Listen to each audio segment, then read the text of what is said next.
اللہ کو پہچاننا کلیتاً فطرت پر مبنی ہے. انسان کی فطرت میں، اس کی روح میں اللہ کی معرفت، اللہ کی محبت موجود ہے. اس پر ظہور کے پردے پڑ گئے ہیں، تم ادھر متوجہ ہی نہیں ہوتے. تم نے کبھی اپنے قلب کی گہرائیوں میں اتر کر دیکھا ہی نہیں. تم تو باہر کی دنیا میں مگن ہو، مادی دنیا میں لگے ہوئے. کچھ تو بقول شاہ ولی اللہ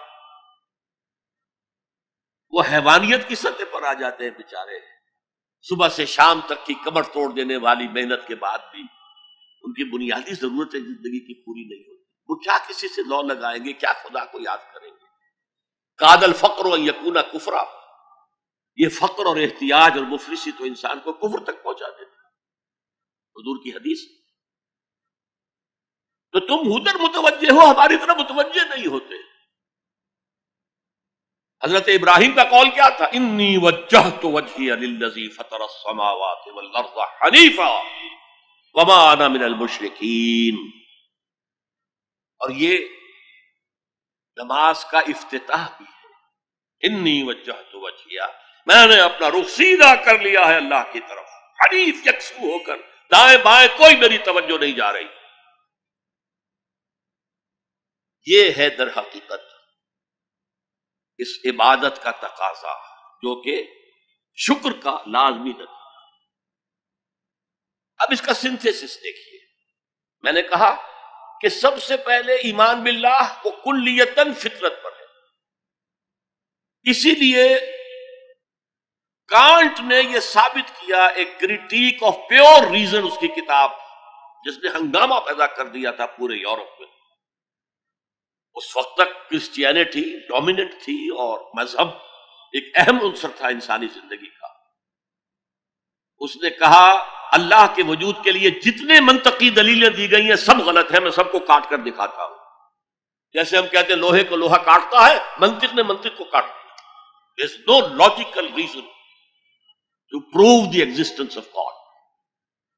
A critique of pure reason. میں نے کہا تھا پیور ریزن، عقل خالص جو فطرت سے رہنمائی نہیں لے رہی.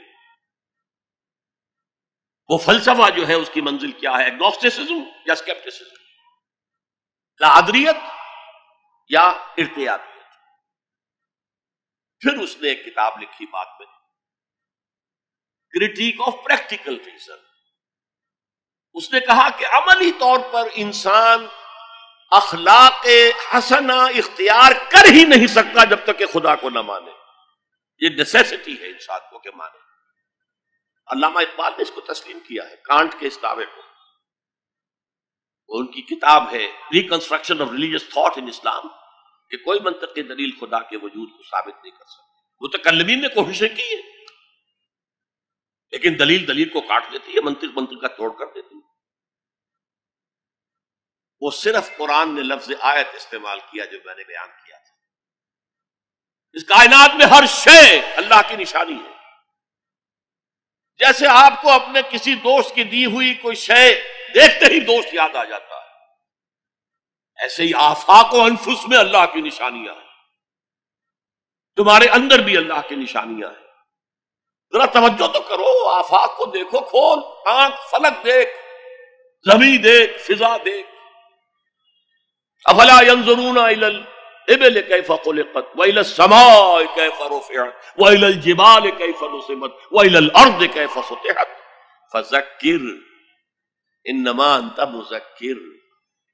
کیا یہ دیکھتے نہیں، غور نہیں کرتے اونٹ کو کیسے پیدا کیا گیا، کتنا اپنے ماحول کے ساتھ مناسبت رکھتا ہے. 7 دن نہ کچھ کھانے کو ملے نہ پینے کے ملے، اسے کوئی پرواہ نہیں. صحرا لقد صحرا کا جہاز، وہ دیکھتے نہیں آسمان کیسے بلند کر دیا گیا، دیکھتے نہیں پہاڑ کیسے گاڑ دیے گئے، دیکھتے نہیں زمین کیسے پھیلا دی گئی. اے نبی آپ یاد دہانی کرائیے، یہ نشانیوں کی طرف متوجہ کر دیجئے. آپ سوائے یاد دہانی کرانے والے کے اور کچھ نہیں ہے. آپ کے ہاتھ میں اختیار نہیں ہے کہ آپ اللہ کو منوا لیں. یہ تو تمہارے اندر سے فطرت سے ابھر کر گواہی آئے.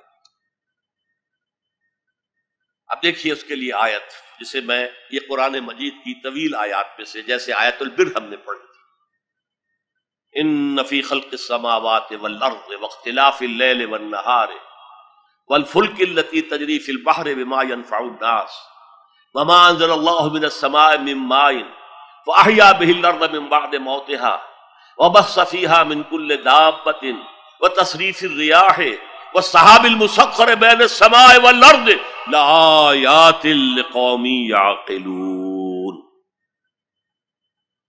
یقیناً آسمان اور زمین کی تخلیق میں، رات اور دن کے الٹ پھیر میں، اس کشتی یا جہاز میں کہ جو ایسا سامان لے کر چل رہی ہوتی ہے جو لوگوں کو نفع پہنچاتی ہے، اور وہ جو اللہ نے آسمان میں سے پانی اتارا اور اس سے زمین کو اس کی موت کے بعد زندہ کر دیا اور زمین میں پھیلا دیے ہر طرح کے جاندار، اور یہ ہواؤں کا چلنا اور یہ بادل جو مسخر ہے زمین و آسمان کے مابین، ان میں سے ہر ایک نشانی ہے، پہچانو۔ کیا مطلب؟ تم نے کسی مصور کی تصویر دیکھی، تعریف تصویر کی کرتے ہو یا مصور کی کرتے ہو؟ مصور کا کمال ہے، تصویر میں کیا ہے؟ ہاں وہ اپنے منہ سے بول رہی ہے، اپنی زبان حال سے اپنے بنانے اپنے مصور کی تعریف کر رہی ہے۔ جو کائنات کا ذرہ ذرہ اللہ تعالیٰ کی نشانیوں پر ہے۔ شیخ سعدی نے کہا، بڑا پیارا شعر ہے، برگ درختان سبز در نظر ہوشیار، ہر ورق دفترست از معرفت کردگار۔ یہ جو سبز درختوں کے پتے ہیں، ایک نگاہ ہوشیار جو کہ ان کی حقیقت کو پہچان سکے، اس کے نزدیک ہر پتا معرفت کردگار کا ایک بہت بڑا دفتر ہے۔ اور آج ہمیں معلوم ہے ہر پتا ایک فیکٹری ہے، فوٹو سنتھسس کا عمل اس میں ہو رہا ہے، سورج کی انرجی کو جذب کیا جا رہا ہے۔ برگ درختان سبز در نظر ہوشیار، ہر ورق دفترست از معرفت کردگار۔ وہ جو آیت میں نے آپ کو سنائی اسے میں نے نام دیا ہے آیت الآیات۔ اتنی آفاقی آیات کسی اور آیت میں جمع نہیں کی گئی جتنا بڑا گلدستہ ہے۔ ان فی خلق السماوات والارض واختلاف اللیل والنہار والفلک التی تجری فی البحر بما ينفع الناس وما انزل اللہ من السماء من ماء فاحیا به الارض بعد موتها وبث فیہا من کل دابۃ وتصریف الریاح والسحاب المسخر بین السماء والارض لآیات لقوم یعقلون۔ خليل بالقرآن هو إمامنا على هداية الله آمتنا، كلام ربنا هدايتنا، عطاء جبريل على رسولنا۔